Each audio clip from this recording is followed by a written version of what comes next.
เขากำลังไปไซเนี่ยกำลังไปไซเดี๋ยวนี้เขากำลังจะไปกันยันมาแต่ว่าเดี๋ยวเขาเปิดเป็นร้านกำลังงาน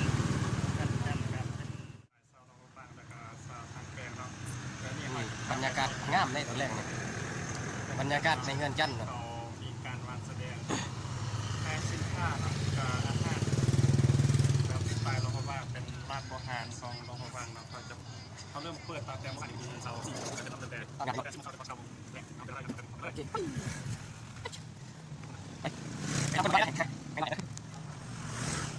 กำลังกำลังไปเฮือนจันทร์เนาะเนี่ยสงบพิธีอย่างนี้ตั้งหน้าคุณค่าอันโดดเด่นเนาะอันโดดเด่นมองออกมามาหอดกันต้องประมาณเนาะเรื่องที่เขาเกย์เขาสารประมาณเจ้าตามกันมาไปเจ้า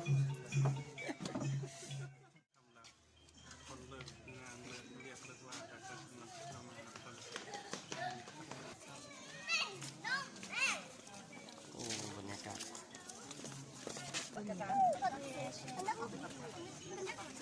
จับเลยมันจับค่อยๆไปนำนะครับว่ามันไม่ต้องเลยเลิศ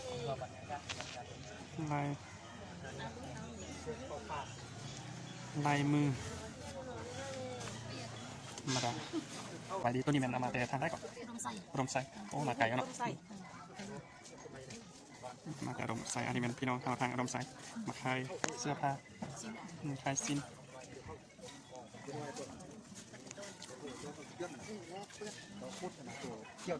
อันนี้เป็น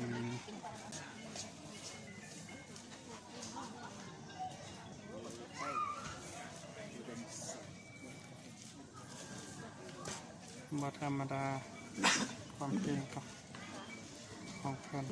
บ้านที่นั่งดีน้องเปียกไอ้น้องพอเปียกบ้านอ๋อเปียกสวัสดีเป็นมือกองเนี่ยดีเลยเนาะเมียนะเนาะเข้าบ้าน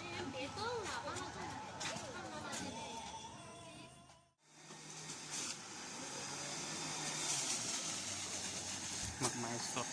หมักแตงแครอทหมักเล่นหมักแอปเปิ้ลหมักชีบาหมักนอดหมักเทียมโคหลากหลายชนิดงานแต่ของสด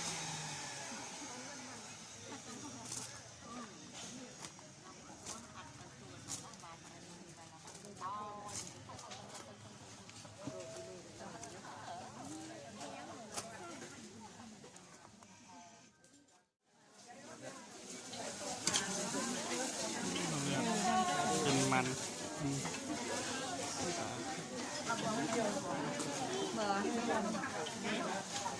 คนไม้เนาะมันกำลังจะเข้ามา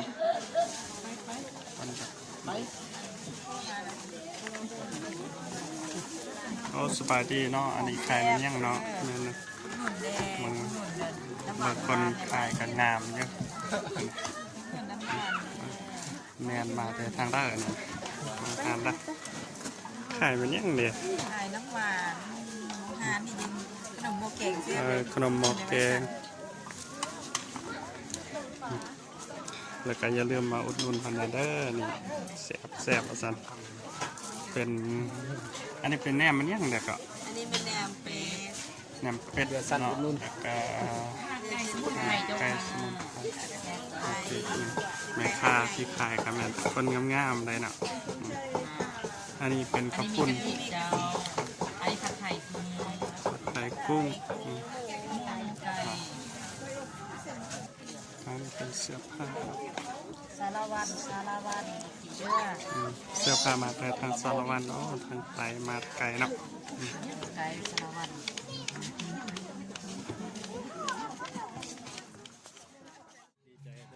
มาฟังสวนแล้วเนาะที่เข้าไป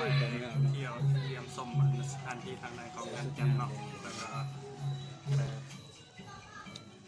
อำลาพาจากแหละตอนนี้เข้าใจหลาย